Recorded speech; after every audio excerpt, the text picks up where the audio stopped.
All right, well, hey, everybody. Will Hamilton here alongside Bobby Reynolds, professional tennis player playing for the Washington Kastles. First of all, tell us a little bit about the season so far. Big match tonight against the New York Sport Time.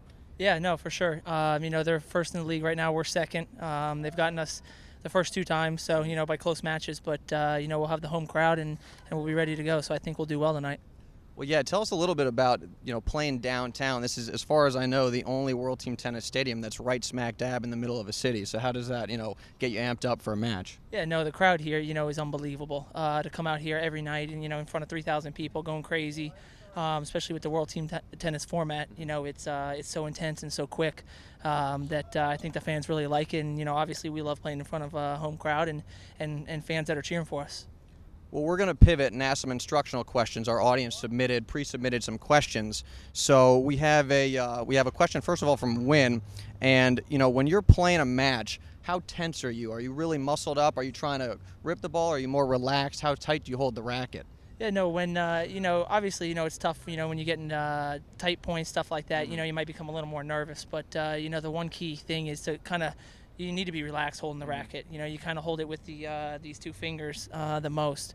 But if you squeeze the racket, you're not going to really get much wrist snap, and the ball's going to fly on you. So, you try to be as loose as you can with your hand and with your arm, and do the most of the work with your legs. Would you say it's fair to say that you hold it just tight enough, but not any tighter? Yeah, no, for sure. I mean, obviously you don't want to hold it loose where you go to hit the ball and the racket comes right. out. But then again, you don't want to squeeze it, like you're trying to, suck the life out of it. So, a good happy medium is the way to go.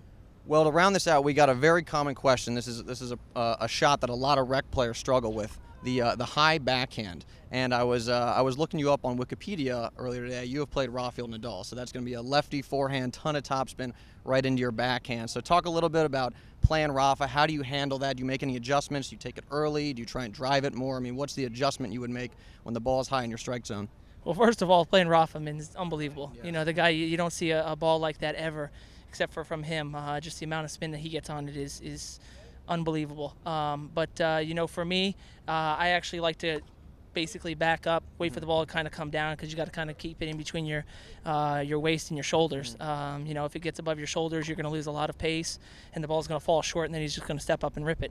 If you can, if you have good timing and you can step up and catch that ball in between that zone, that's where you get your most power and you're most effective. Well, if you back up, I guess the one disadvantage of that is he can pull you off the court a little bit more. Your court positioning becomes more of an issue. So how do you adjust to that? Do you aim maybe more down the middle of the court to cut off an angle? Or what's the other adjustment you make there? Yeah, definitely. You got to cut down the court, like you said. If you open up with him, that's just where he likes it. Then the court is even bigger for him. So you got to go basically deep and through the middle. Most importantly, deep. You can't have that ball falling short, or he's going to step up. So depth is a huge thing in men's tennis. Well, great, Bobby. We really appreciate it, and good luck tonight against the Sport Time. Thank you very much. Appreciate it.